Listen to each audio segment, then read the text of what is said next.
Fuzzy math, one of the most controversial subjects in our kids' schools right now. Is there a right and wrong way to teach arithmetic? And Nightly News begins now. From NBC News World Headquarters in New York, this is NBC Nightly News with Brian Williams.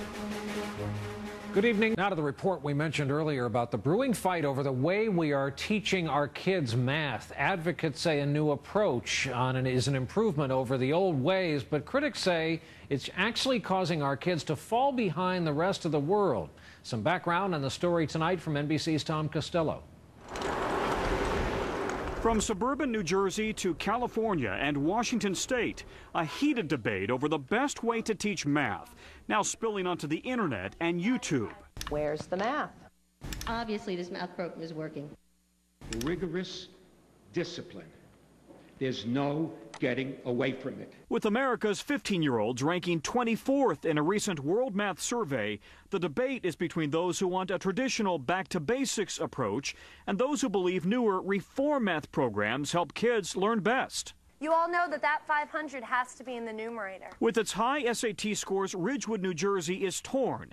It follows 3 different approaches in its 6 elementary schools. 3 different textbooks. The traditional approach to math, 12 times 25 equals 300, like we all learned, but also newer reform approaches to math, applying the basics, but also using new patterns, new algorithms to come up with the same answer. Critics say reform math is fuzzy math, allowing kids to experiment to find an answer rather than the answer. Liz Nall is a parent who tutors her kids in back-to-basics math every day to make up for what she says reform math misses. I mean, reform math is math appreciation. It's math light. It's the lowest common denominator for someone. Not so, say reform math supporters who argue experimentation helps kids better understand math concepts. And back to basics may not be the best way to improve America's test scores. Well, basics are fine, but you can't go back.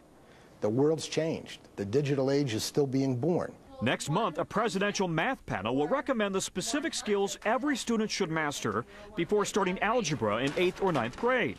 But it's up to states and school districts to decide between a traditional or reform math approach. All of our states right now have state guidelines, state frameworks, and so forth for mathematics. They're frankly all over the map.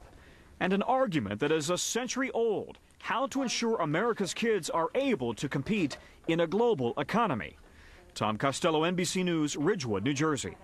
That is our broadcast for this holiday Monday night. Thank you, as always, for being with us. I'm Brian Williams. We hope to see you right back here tomorrow evening. Good night.